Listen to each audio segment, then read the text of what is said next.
उठाइए ना, उठाइए ना, उठाइए ना।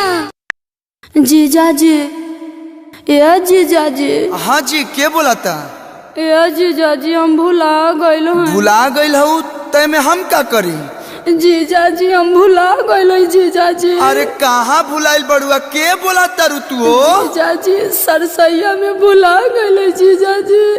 अरे के बोला तारे, के कर साली हवे, कहाँ भुलाइल बड़े, का बकता रे? जीजा जी कहा बोल बोल।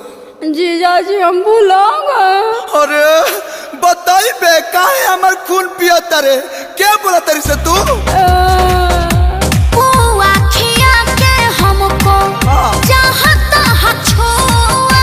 अच्छा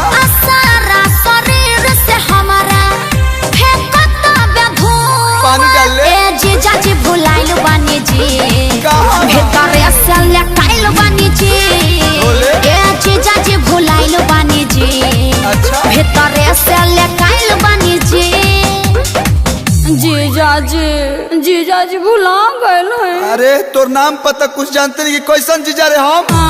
जीजू साथी सुता बारू की बारू कुमार, कवना के सिस्टर हो, कवन हो हमर सार, अब बोल बोल बोल। जीजा जी हम भुला गए। अच्छा एगो बात बताऊ, कौना जिला के रहे वाला हऊ गोरिया, अब बताव तू बारू कवन ओरिया? जीजा जीजा कही के मचैले बारू गोहरा, कहीं हमरा के दे तारू दरा। जीजा जी कहीं हमरा के दे तारू दरा, ना बताव तारू के हतारा दुनिया के मारा।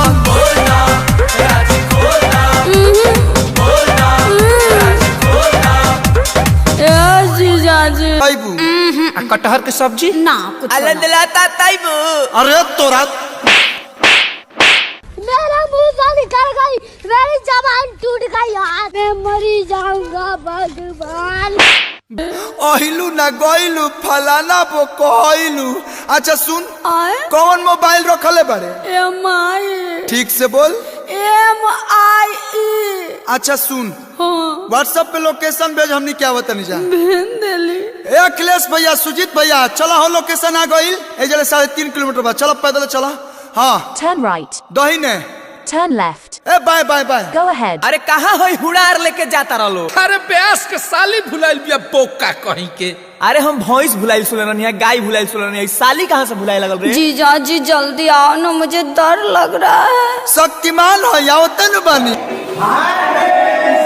हेलो गाइस, हम सबसे बड़ी हमारे फ्रेंड्स लोग, और इसके आगे का वीडियो देखना चाहते हैं टू बी कंटिन्यू, तो अगर मेरा व्यू 10 के प्लस जाएगा तो इसके आगे का मैं वीडियो बनाऊंगा। और आप लोग भी वीडियो में लाइक कीजिए।